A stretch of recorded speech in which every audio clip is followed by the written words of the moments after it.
I'm Paul Sage. I'm the creative director for Elder Scrolls Online. Can you tell me what you're showing here at PAX East? Sure, we're showing the Elder Scrolls Online, which is the first time that the Elder Scrolls has ever actually been online. It's a massively multiplayer online game that basically supports millions of players online at the same time. Can you talk about some of the influences that's inspired this game? So the biggest influences that we have, of course, are Elder Scrolls, which are games like Skyrim, Oblivion, and Morrowind, of course. And then we have the MMOs. And so really we wanted to start out just by making a fun game. That was the main thrust of it.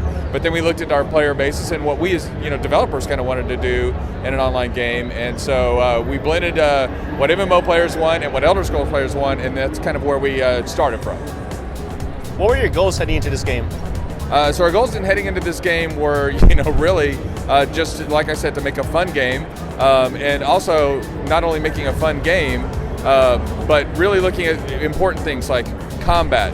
We know that MMO players are kind of looking for a more visceral combat, and we know that Elder Scrolls players like the combat. So that was like one of the things that we really wanted to concentrate on.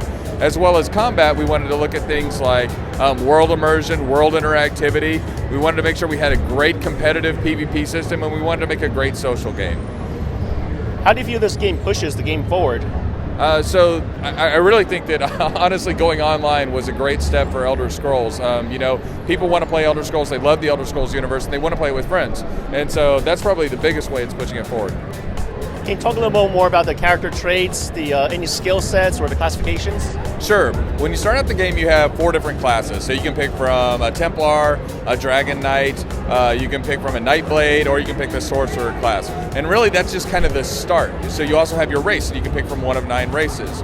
And so those things are really kind of how you set yourself apart. But then anybody can use any weapon, anybody can use any armor, and so it's not tied to class. And as you go into the game and you start discovering more and more, you pick up new skill lines like Fighter's Guild or Mage's Guild. So there's a huge progression system that really allows the player to play the way they want, customize the way they want. What's new when it comes to gameplay experience? What's new? I think when you look at this, you're going to see that the combat system is something that's really thrilling and interesting.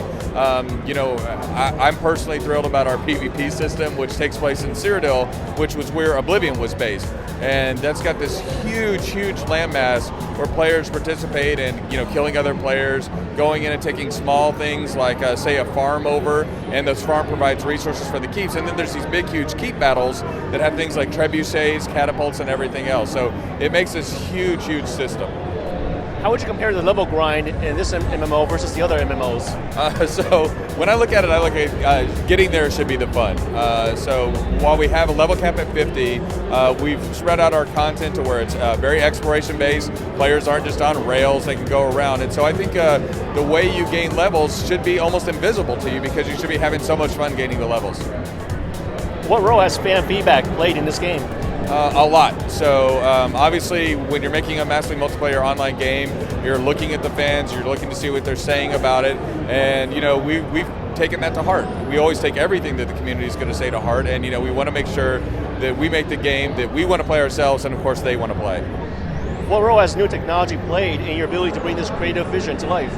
Interestingly enough, when you mention new technology, it's fascinating because it's actually where we started out. As we said, we want people who have a computer that's 5 years old, if you've bought a computer within the last 5 years, to be able to play our game. So it's almost like old technology has as much of an impact. And I think if you look at the videos we've shown, anybody's looking at the screenshots or those people who got to play today, you can see it's a beautiful world. But that world also supports 200 people at the same time. So it's amazing that we can now do these things where you have this beautiful detailed world and you can still get 200 players on the screen and just have massive battles.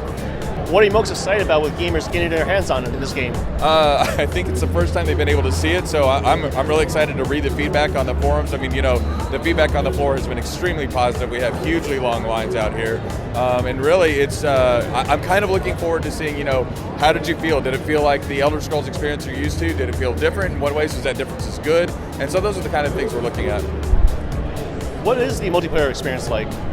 The multiplayer experience is, since it's online, it's all about multiplayer. So you can group up with your friends. You can go up into 4 and go into our dungeon or instances. That's an amazing experience because I think our instances provide something slightly different when they have a story themselves, but they also have really cool battles that take place inside them. You're kind of delving into the depths with your buddies, and you're dependent upon one another to really survive those encounters. And so anytime you're depending on other people, I think that's great. But we've also made the game to where you can be soloed through 50 if you want to, but hopefully people will be more encouraged, so to speak, to travel with their friends. What platforms would this be released on? This is PC and Mac. And what is the business model? We're not actually discussing the business model yet.